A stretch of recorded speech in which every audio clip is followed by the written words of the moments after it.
বর্তমান যুগে খেলা দেখা জায়েজ নেই, জায়েজ নেই, জায়েজ নেই। কেননা এর মাঝে বেশ কিছু খারাপ দিক রয়েছে। যেমন এক, পর্দাহীনতা ছাড়া বর্তমান যুগে কোনো খেলা নেই বললেই চলে।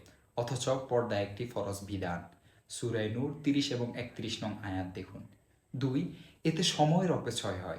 আর সময়ের অপচয় করা গুনাহ। সহিহ বুখারী হাদিস নং ৬৪১২ দেখুন। তিন, খেলা এখন যে পর্যায়ে পৌঁছেছে এবং এর সাথে যত পাপাচার, বেহায়াপনা, বেলাল্লাপনা যুক্ত হয়েছে, তাতে আল্লাহর কাছে দায় মুক্তির জন্য অবশ্যই কথা ও কাজে খেলার সাথে সর্বপ্রকার সম্পর্কহীনতা পরিষ্কারভাবে প্রকাশ করা এটি আবশ্যক এবং আমাদের উপর ওয়াজিব।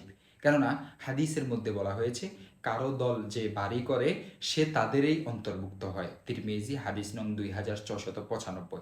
চার, খেলা দেখা খেলার মধ্যে ডুবে থাকার প্রতি ইঙ্গিত করে। অথচ আল্লাহ তাআলার ভাষায় এটা মুনাফিকদের বৈশিষ্ট্য। মুনাফিকরা বলতো, ইন্নামা কুন্না নাখুদু ওয়া নালআবু। আমরা তো কথার কথা বলছিলাম এবং খেলা করছিলাম। সূরা তাওবা ৬৫ নং আয়াত। আরও দেখুন, আল আদাবুল মুফরাদ ৭৯০ নং হাদিস। তাই যারা আল্লাহকে ভয় করি, আখেরাতের ফিকির করি, আল্লাহর সামনে হাজির হওয়ার উপর ঈমান রাখি, আমাদেরকে অবশ্যই এই খেলা দেখা থেকে বিরত থাকতে হবে। আল্লাহ তাআলা আমাদেরকে তৌফিক দান করুন। আমিন।